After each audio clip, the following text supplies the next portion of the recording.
What's up, ladies and gents? Hope everyone is doing well. Time is money. We often hear these three words, whether it be from our busy superiors, entrepreneur friends, or the business people that we look up to.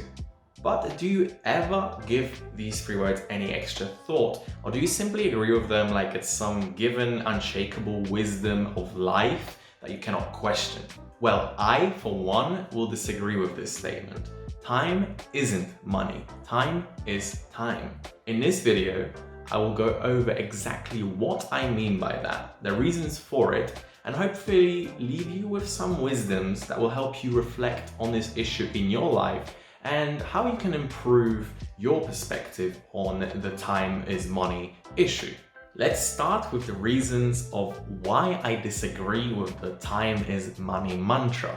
Number one is that it stops you actually valuing non-monetary experiences to their full extent. Let's say hypothetically that you are a freelancer who doesn't have a set salary, any passive income, or paid holiday leave. You go on holiday for 2 weeks with your boyfriend or girlfriend, and halfway through this holiday, so in your second week, you find out that you miscalculated your finances and actually you are around £500 back. From that moment, you start stressing out and you don't enjoy the rest of your holiday as much as you would. You start resenting yourself for taking so much time off because that second week could have been used in a different way. It could have been used by working, making money, and probably earning some of that money back that you miscalculated. And you also start thinking, oh my god, how much money did I spend in the first week? What the hell did I just do?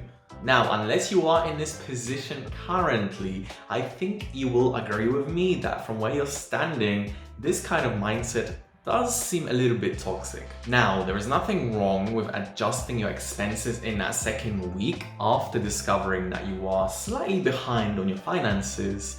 That is absolutely fine, and as a matter of fact, it's something that you probably should do, but you shouldn't let that destroy the rest of your holiday.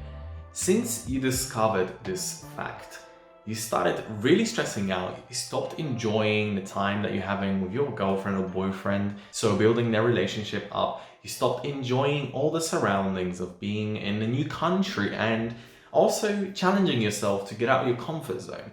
These things are very important and they actually have way more value than probably working for those extra 5 days or 7 days and making some more money. These things will shape the way your life is likely to be. And when it comes to being angry at the money you spent in the first week, I mean, there isn't really any point in that, because at the point of actually planning for that holiday, you did not have any knowledge of miscalculating your finances. When you were spending that money in the first week, you didn't have that knowledge either. So that isn't going to change anything. I mean, the money is spent, you can't take it back, you can't have it back.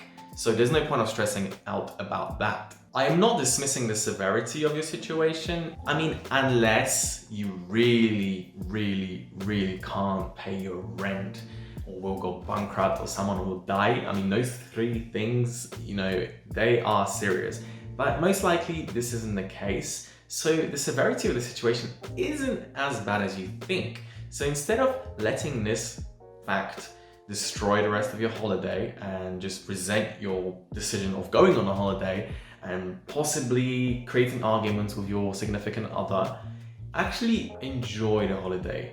Enjoy the experiences, enjoy building up the relationship. And I mean, if anything else fails, you're gonna get a sick tan, so just enjoy that. And reason number two is that it limits the amount of wealth that you are willing to accumulate.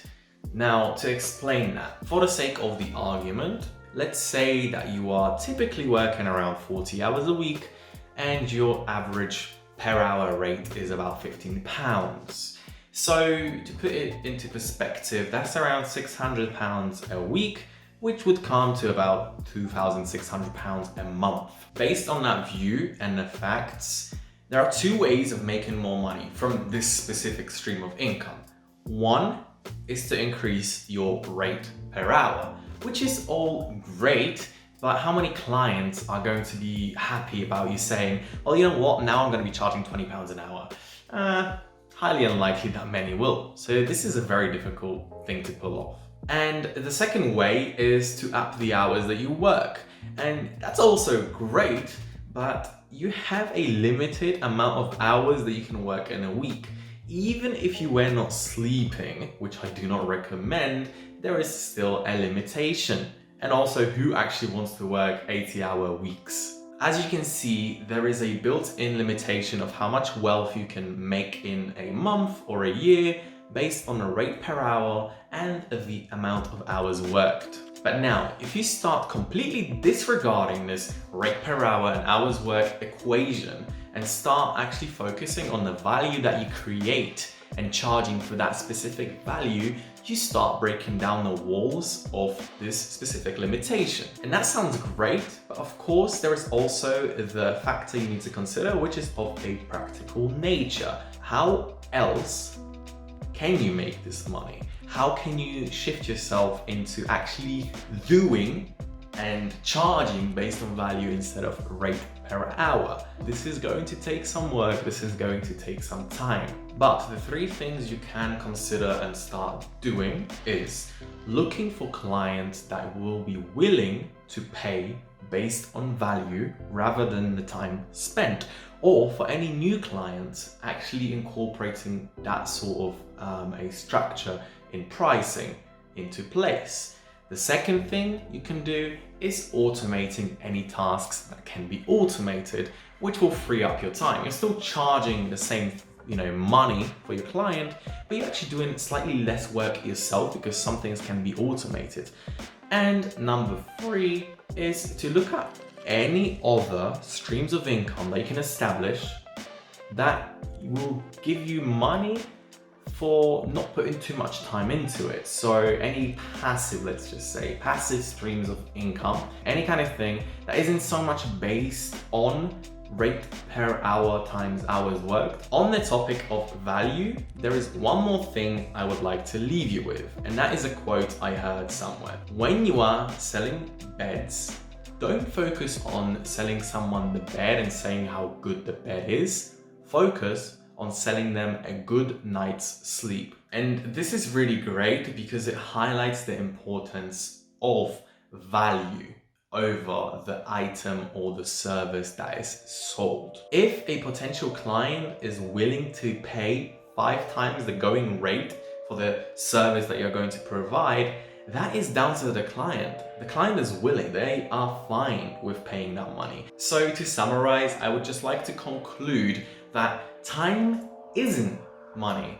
Time is time. And time should be viewed as not only something separate from money. I mean, it can go hand in hand, one can help the other, but actually time is a resource that's way more valuable than money because it can be exchanged for many different things. Thank you for watching, and I do hope that you enjoyed the video.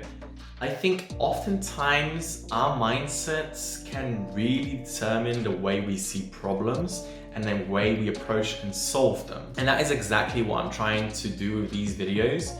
I'm sharing my past and current struggles and the lessons that I'm learning in order to hopefully help you a little bit with your problems. Of course, everyone is on their own journey. Everyone has different problems and everyone will deal with them differently. But I think the way we can overcome the problems is by learning from each other and trying to incorporate things that have worked for someone else into your own life and putting your own spin onto it. If you are enjoying these videos, please subscribe to my channel and leave a comment if there is a story or a lesson that you would like to share when it comes to this time is money topic. I will see you next week. Peace and love.